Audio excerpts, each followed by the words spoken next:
Hello, मैं सैयद सुबहानी हाजिर हूँ आज एक स्पेशल शो में।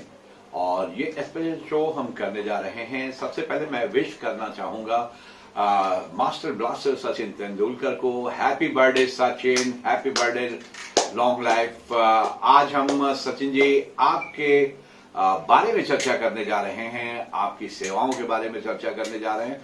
और हमारे साथ जो मेहमान जुड़ेंगे सचिन सर से के लिए जो हम बात करने जा रहे हैं, वो हमारे मेहमान होंगे लखनऊ से यूपीसीएस स्कोरर अशर खालिद साहब। और दूसरे जो हमारे साथी हमारे साथ जुड़ेंगे वो बलरामपुर से अनिल सिंह साहब जुड़ेंगे, जो कि अपने जमाने के एक बहुत ही बड़े खिलाड़ी और ऑलराउंडर हुआ करते थे। उनसे भी हम चर्चा करेंगे। आइए आपको ले चलते हैं इन दोनों मेहमानों के पास। सुबहानी अपना शो लेकर के एक बार फिर से हाजिर हूँ और हम लेजेंड्स पर और लेजेंड्स टीम्स पर चर्चा करते रहेंगे। हमारा ये शो रहेगा। लेकिन आज जिस लेजेंड के बारे में हम बात करने जा रहे हैं वो एक बहुत ही स्पेशल खिलाड़ी और दुनिया के शानदार और शायद सबसे बेहतरीन बैट्समैन एक हुए। मैं आपको बताता चलूं कि आज सचिन तेंदुलकर जी का जन्मदिन है और आज हम सचिन के ऊपर स्पेशल डिबेट करेंगे सर आप लोगों से। और मैं अपनी तरफ से सचिन को, चूंकि मुझसे एज में छोटे हैं, तो सचिन को बहुत बहुत उनके जन्मदिन पर मैं दिल की गहराइयों से बधाई देना चाहता हूं। और ये करता हूं और आशा करता हूं कि वो क्रिकेट के क्षेत्र में बने रहें, अपना योगदान देते रहें और सदा खुश रहें और लंबी उम्र ऊपर वाला उन्हें दे और वो क्रिकेट की सेवाएं करते रहें। और चूंकि ये बर्थडे मनाया जाता है उस एज से, इसलिए सचिन के लिए हैप्पी बर्थडे। ये बहरहाल एनीवे, अशर साहब आप किस तरह से विश करेंगे सचिन सर को? Good evening sir, good evening Anit sir. Evening sir. Sir मैंने तो क्रिकेट ही सचिन सर को देख के शुरू किया था, तो sir wish you a very happy birthday और आप 100 साल और जिए, यही कामना है और all the best in coming years आपको। अनिल सर, आप सचिन सर को किस तरह से विश करना चाहेंगे? और आप भी विश सर करें। मैं तो जी मेरी मेरी तरफ से भी उनकी शुभकामनाएं और हार्दिक शुभकामनाएं हैप्पी बर्थडे के लिए जी सचिन जी को। और ये चिरंजीवी हो, जी दीर्घायु हो मेरे तरफ से। और बस भारत रत्न हमारे हैं तो रत्न की तरह रहे, यही हमारी ख्वाहिश है जी। अशर भाई, अगर मैं आपसे ये जानना चाहूं कि सचिन तेंदुलकर ने जिस वक्त डेब्यू किया था, शायद उस वक्त आप पैदा भी नहीं हुए रहे होंगे। नहीं, मैं नहीं हुआ। आपने उनके आखिरी के कितने साल की क्रिकेट आपको देखने का सौभाग्य प्राप्त हुआ और वो आपको याद है तकरीबन? जी जी, मैंने मतलब फर्स्ट मैच देखा था 3 अक्टूबर 2000, केनिया इंडिया चैंपियंस ट्रॉफी। जी, मतलब क्रिकेट सही से देखना, उससे पहले ऐसे ही देख लेता था। जी जी जी जी। तो लगभग मैंने 15 साल तो देखा ही क्रिकेट। 15 साल आपने उनकी बल्लेबाजी को एंजॉय किया है और बहुत बड़े, जहां तक मुझे जो मालूम है कि आप सचिन के बहुत बड़े फैन हैं और सचिन के बारे में वैसे भी आपके पास तमाम प्लेयर्स के बारे में मालूमात है, बहुत अच्छी जानकारी आप रखते हैं। तो सचिन के बारे में अगर हम बात करेंगे तो मैं आपसे ये जानना चाहता हूँ कि सबसे पहले सचिन सर की कोई 2 खूबियां आप मुझे बताइए, जो उनके अंदर जो खूबियां, उनकी बल्लेबाजी या गेंदबाजी या इस चीज की नहीं, उनके एटीट्यूड या उनकी खास बात क्या है? जी, जितने बड़े वो खिलाड़ी है उससे बड़ी वो शख्सियत है जी। आपने कभी भी उनको अंपायर ने लगभग 48 बार गलत आउट दिया है, जी। तो कभी भी आपने उनको बहस करते हुए, गुस्सा दिखाते हुए नहीं देखा था, शांति से चले जाते थे। जी। और यही एक स्पोर्ट्समैन का बहुत बड़ा मतलब, हर स्पोर्ट्समैन में ये टेम्परमेंट नहीं होता है। जी। वो जितने ही फील्ड में एग्रेसिव थे उतने ही अंदर से शांत थे, कभी भी गुस्सा मैंने तो नहीं आते हुए देखा। ऑनली ये बहुत बड़ा स्वभाव है। जी। अनित सिंह जी, आपसे अगर बात ये मैं जानना कि आपने उनके लंबे कैरियर में वो कौन सी चीजें पाई जो उनको खास बनाती हैं क्रिकेट बल्लेबाजी और बैटिंग छोड़ करके मैं बात कर रहा हूँ, क्या आपने उनके अंदर देखा कि जिससे वो आप बहुत ज्यादा इम्प्रेस? देखिए, इम्प्रेस जी, सबसे पहले तो मैं इनको बधाई भी देता हूँ। और उनमें खासियत मैंने ये देखा है सर जी कि ये अपने से जूनियर को, बच्चों को ये काफी इम्प्रेस करते थे, अपने आप को इनकरेज, जिसको कहते हैं कि आपको ऐसे खेलना है। अगर कोई जूनियर आ गया इनके साथ, इनके ड्रेसिंग रूम में, वो ज्वाइन कर रहा है, नया नया जी बच्चा डेब्यू कर रहा है, या उसके साथ काफी थोड़ा दिन रह जाते हैं, तो ये काफी जो है उनको बहुत ही पुश करते हैं, बताते रहते हैं। जी और बच्चों को अपने एक ट्रीट, जिसे एक पेरेंट्स की तरह करते हैं, तो बहुत बड़ी चीज है। और ग्राउंड के अंदर तो खैर इनका मुकाबला ही नहीं है। और हमारे भाई ने कहा कि जो इनके बहुत अच्छे स्वभाव रहे हैं, कूल माइंड, अंदर से एग्रेसिव, मुझे करके दिखाना है, बल्ले से दिखाना है, तो ये बहुत बड़ी उनकी हैसियत रही है। और जहाँ तक डिसीजन की बात है, एक अच्छे, हमेशा सचिन पास से भी सीखना चाहिए। एक बहुत ही रोल मॉडल है ये इस मामले में, कि जो एम्पायर का कभी भी इन्होंने उनकी डिसीजन को कभी उनको तकलीफ नहीं हुई, चाहे वो मतलब अच्छे विरोध से, नहीं मतलब जताया, वो तकलीफ तो जरूर हुई होगी लेकिन विरोध नहीं जताया। विरोध, और ये होना भी चाहिए डिसीजन। अगर आप एम्पायर हैं, एज ए जज हैं, तो आपने, अगर आप मुझे खिला रहे हो, ग्राउंड पे खिला रहे हो, तो ये अच्छी चीज है। अगर आपने डिसीजन दिया तो मैं फॉलो करूंगा आपके डिसीजन का। हाँ, बाहर जो है वो देखते हैं, कोई दिक्कत नहीं है। तो ये बहुत बड़ी चीज उन्होंने, वो उनकी तरफ से हमेशा मैसेज, ये पूरे वर्ल्ड में खिलाड़ियों के लिए, इंटरनेशनल खिलाड़ी या डोमेस्टिक जो खेल रहे हैं हमारे बच्चे आने वाले, बहुत अच्छा मैसेज उन्होंने दिया है। चलिए आशर भाई, सचिन तेंदुलकर ने वैसे अपने जीवन में बहुत सारी टेस्ट में शानदार पारियां खेली हैं और बहुत सारी वनडेयर्स में बहुत अच्छी पारियां खेली। लेकिन मैं आप से सचिन सर के बारे में पहले तो ये जानना चाहता हूं कि वो कौन से शॉट्स सचिन तेंदुलकर, वैसे तो सारे शॉट्स उनके पास थे, लेकिन कौन से 2 शॉट उनको सबसे ज्यादा महारत हासिल थी? जी, सबसे पहले तो ऑन ड्राइव, उनकी बहुत ही शानदार ऑन ड्राइव मारते थे जी, मतलब बिल्कुल स्ट्रेट बैट से केवल फेस दिखाते थे बैट का, और बॉल चीरते हुए बाउंड्री की तरफ जाती थी। और एक उनका शॉट था बैकफुट पंच थ्रू कवर्स जी, सुनील गावस्कर का ये कहना था कि अगर ये उन्होंने शॉट मार दिया तो यकीनन बड़ा स्कोर करेंगे उस दिन, वो शॉट अगर उनसे लग जाए। हाँ, उन्होंने पारी की शुरुआत में अगर ये अपना बैकफुट पंच खेल दिया तो यानी कि आज ये एक लंबी पारी खेलेंगे जी, ये गावस्कर साहब का कहना था। मैं अशर भाई आपसे ही सवाल लेता हूं कि सचिन तेंदुलकर की अगर वनडेयर्स की कोई 2 पारी या 3 पारी जो सबसे बेस्ट पारी रही हो आपके हिसाब से, वो और कहाँ उन्होंने खेली, मैं आपसे जानना चाहता हूँ। जी, मेरी नजर में तो बेस्ट पारी शारजा में ऑस्ट्रेलिया के साथ इन्होंने खेली थी, 143 रन की 1998 में, 22 अप्रैल 1998। इस पारी को डेजर्ट स्टॉर्म के नाम से भी जाना जाता है। उस मैच में तूफान आ गया था एक्चुअली रेगिस्तान में, शारजा में। तो इंडिया को क्वालिफाई करने के लिए फाइनल के लिए 237 चाहिए थे, और एक टाइम 8 का रन रेट आ गया था। इन्होंने सिंगल हैंडेडली पहले फाइनल में टीम को पहुंचाया था, फिर इसी टूर्नामेंट के फाइनल जो 2 दिन बाद हुआ था इनके जन्मदिन पे 25 पे, उसमें भी शतक मारा था इन्होंने जी। और अशर भाई, इस पारी की जिसकी आप बात कर रहे हैं, इस पारी में शायद उन्होंने 131 गेंदें खेली थी और ये इतने रन्स बनाए थे। जी, 131 गेंद पे 143। जी। तो दूसरी किस पारी को आप किस पारी को बेहतर रेट करते हैं? क्या वो जो उन्होंने वर्ल्ड कप में अगेंस्ट पाकिस्तान खेली थी साउथ अफ्रीका में, वो या कोई और? जी, एक पारी इन्होंने खेली थी नवंबर 2009 में ऑस्ट्रेलिया के साथ वनडे में, 175 मारे थे इन्होंने जी। उसी मैच में इन्होंने अपने 17,000 रन कंप्लीट किए थे।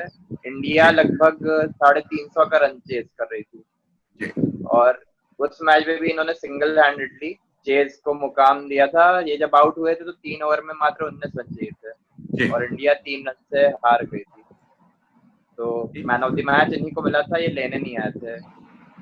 जी जी जी जी रोने थे मतलब। मतलब अफसोस में वो आता है आए नहीं। पारी, अफसोस जी, अफसोस में थे।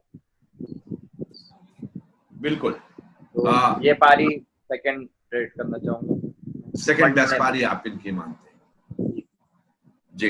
अनिश सिंह जी, अगर आप अपनी यादों की झरोखों में और फ्लैशबैक में वापस जाएं, और आपने तो अशर भाई ने तो थोड़ा लेट सचिन के क्रिकेट को एंजॉय करना शुरू किया।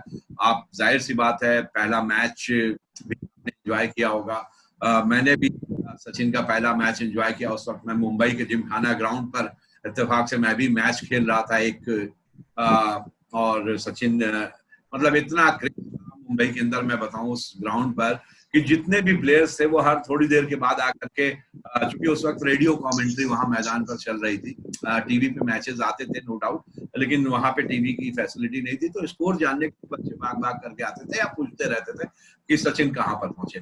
तो सचिन की अगर आप से हम पूछें, क्या आप सहमत हैं इन दो पारियों से, या आपकी यादों में कोई और पारी भी ऐसी बैठती है जिसे आप चर्चा करना चाहें? नहीं सर, सचिन की जैसे हमारे सर ने कहा, सचिन की इन दो पारियों को मैं भी इत्तेफाक रखता हूँ इन पारियों से। और वैसे भी उनके पास क्योंकि 100 इनिंग खेली उन्होंने, जो सेंचुरी में तब्दील किए, जो भी सेंचुरी में जो उन्होंने 100 सेंचुरी मारे, लेकिन उनमें एक से एक पारी निकल के आई।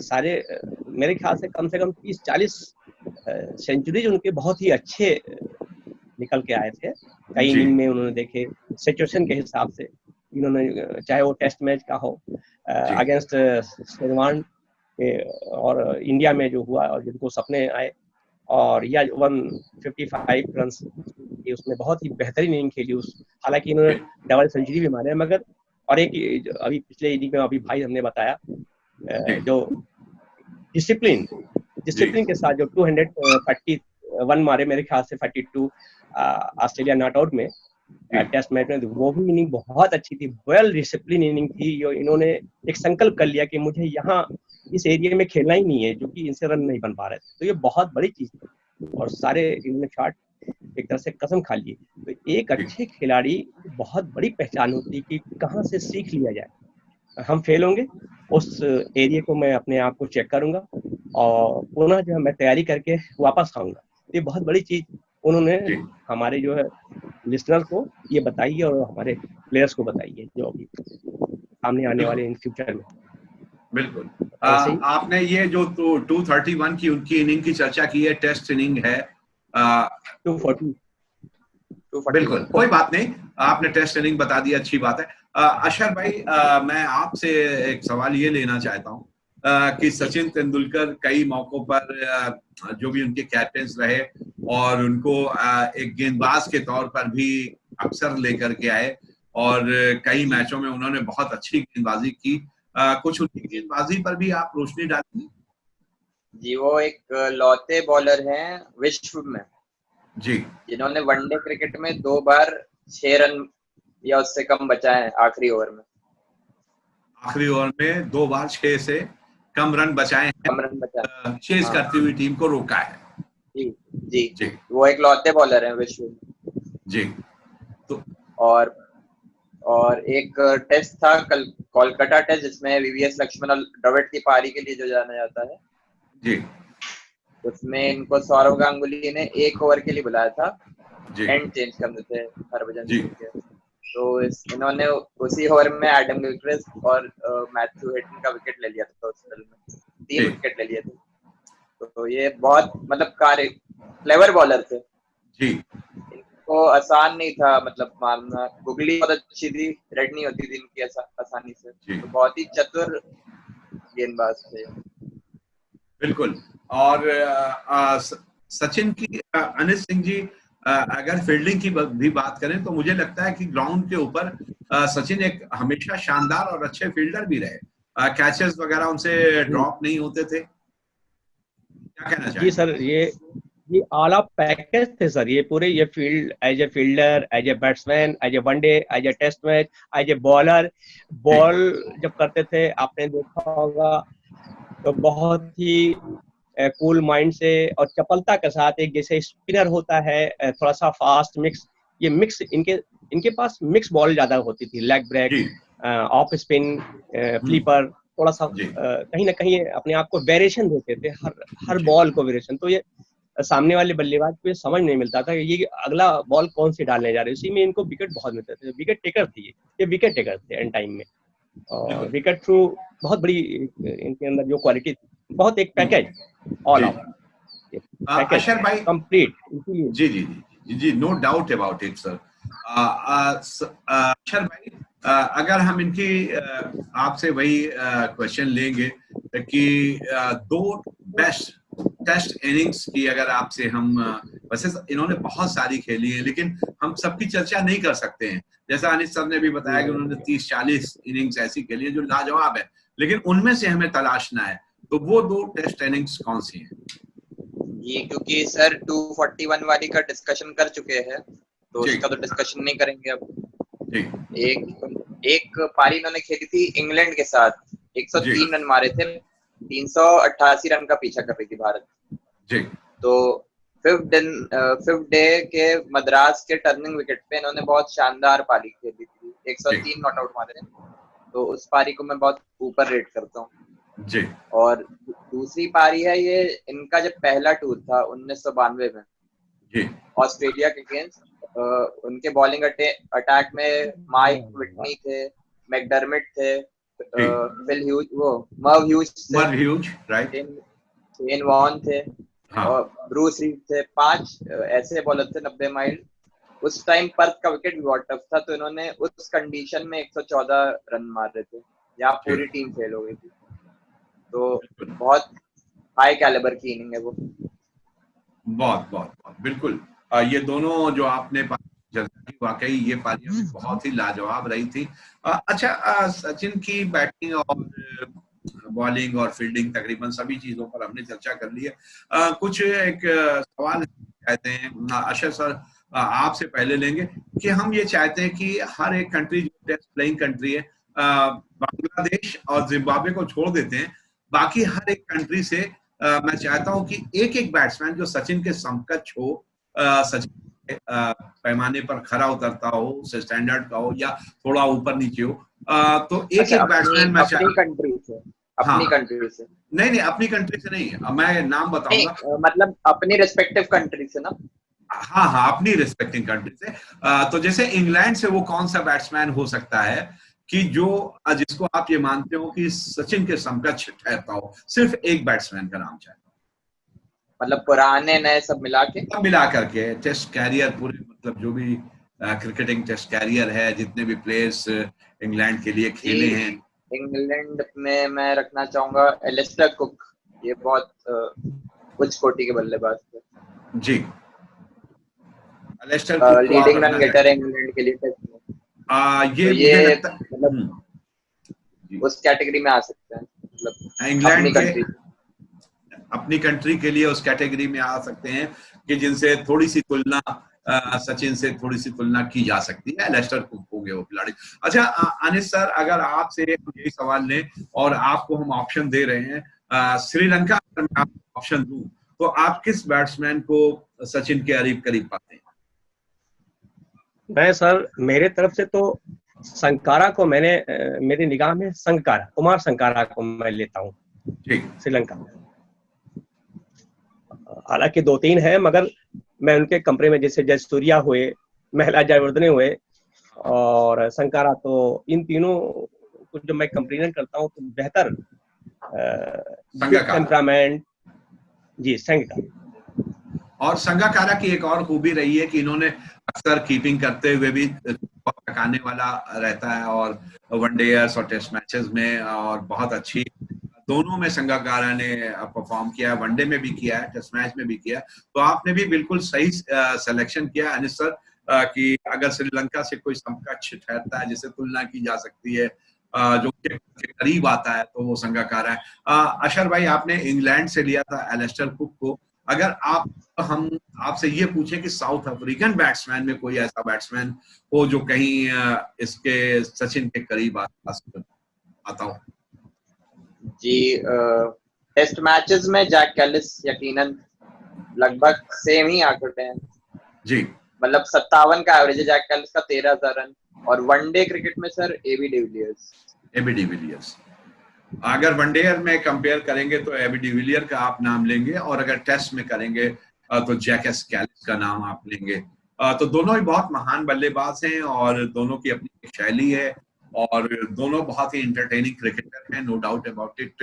अनिल भाई, इसी सवाल को अगर हम आपको थोड़ा सा अपने बॉर्डर पर, एक दूसरे बॉर्डर पर लेकर के चलें, और पाकिस्तान के किसी बैट्समैन का अगर हम आपसे नाम चाहें कि वो कौन से बैट्समैन हो सकते हैं जो थोड़ा सा सचिन के करीब करीब जिसको लोगों ने देखा हो, वो पुराना हो या नया सर, मैं हो। यहाँ पाकिस्तान से हालांकि तो बहुत अच्छे अच्छे प्लेयर्स वहाँ निकले हुए हैं अपने अपने जमाने के और अपने समय के आज भी, पर all of one day, test match और सारी इनिंग्स को देखते हुए यूनिस खान और जावेद मियांदाद, हनीफ मोहम्मद, इन तीनों में से मैं समय ले रहा था कि पाकिस्तान का कौन सा बैट्समैन ऐसा है जो सचिन के करीब करीब ठहरता है।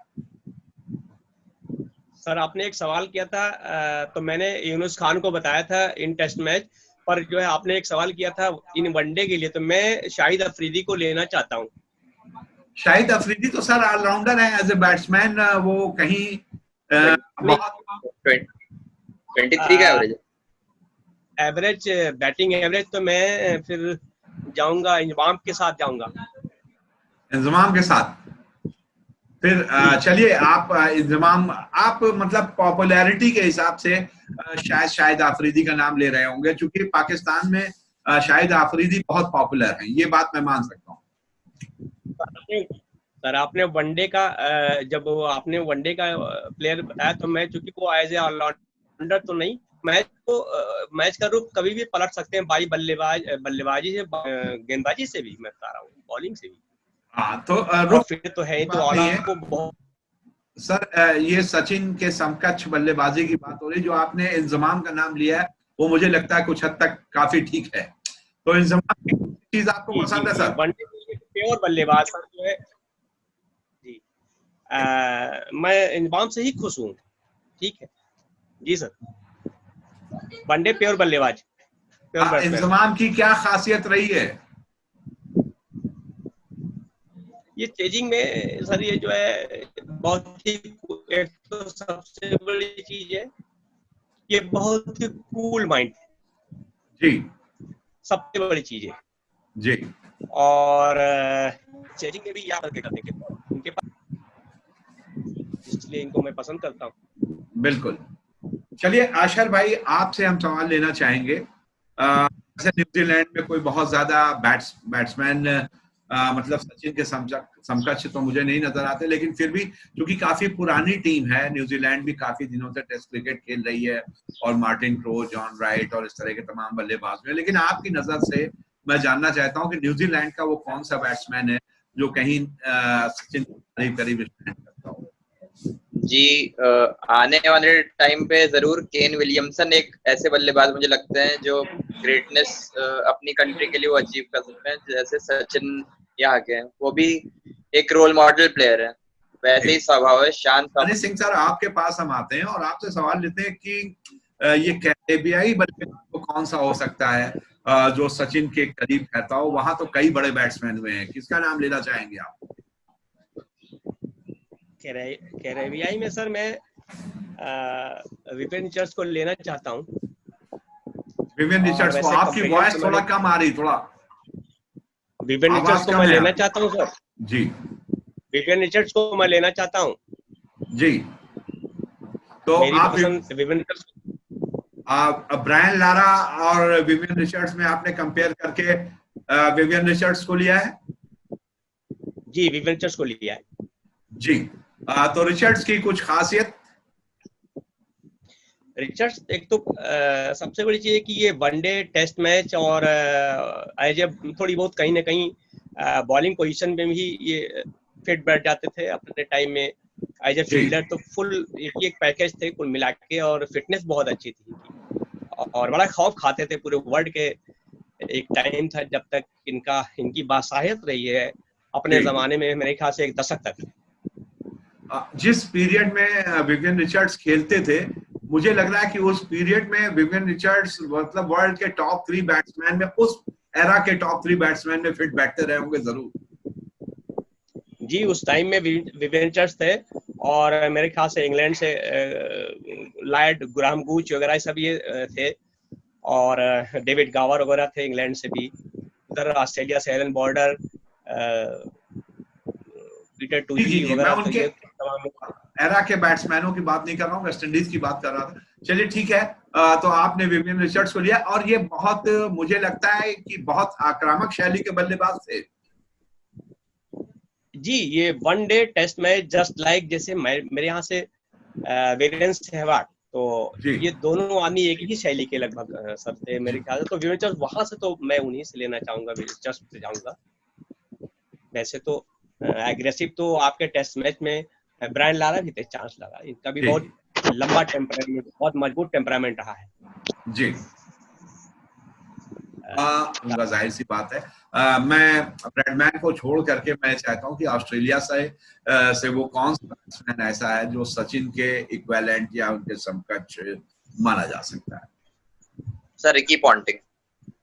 Ricky Ponting ji. आपने किसी और बैट्समैन के बारे में भी सोचा, या बिल्कुल सीधे रिकी पॉन्टिंग ही फिट बैठते हैं? नहीं, मतलब रिकी पॉन्टिंग सेम ही मतलब शैली के प्लेयर, ऑस्ट्रेलिया के, मतलब दोनों फॉर्मेट अच्छा खेलते थे, वनडे टेस्ट, और हमेशा नेक टू नेक रेस रहती थी 3 लोगों के बीच, लारा, सचिन और पॉन्टिंग। ये लोग हमेशा नेक टू नेक रहे, कभी ये फर्स्ट पे रहते थे, कभी वो, कभी इन तीनों में बहुत फाइट रही है। बिल्कुल। तो रिकी पॉन्टिंग को मैं रखना चाहूंगा। और रिकी पॉन्टिंग की कुछ विशेषताएं, कुछ स्पेशलिटी कुछ बताना चाहेंगे? जी, वनडे मतलब क्रिकेट के आज तक के सबसे सफल कप्तान रहे हैं रिकी पॉन्टिंग, और वर्ल्ड कप बड़े मैचेस के बड़े प्लेयर थे, मतलब बहुत ही बीच में 2005 से 2008 में तो लगातार ये शतक पे शतक ही मारते थे। एक टाइम लोगों को लगने लगा था कि ये सचिन से आगे हो जाएंगे टेस्ट मैच क्रिकेट में। फिर इनका लीन पैच आ गया था 2009 से जी। लेकिन बहुत ही काबिल बल्लेबाज और एक बहुत अच्छे फील्डर। बिल्कुल।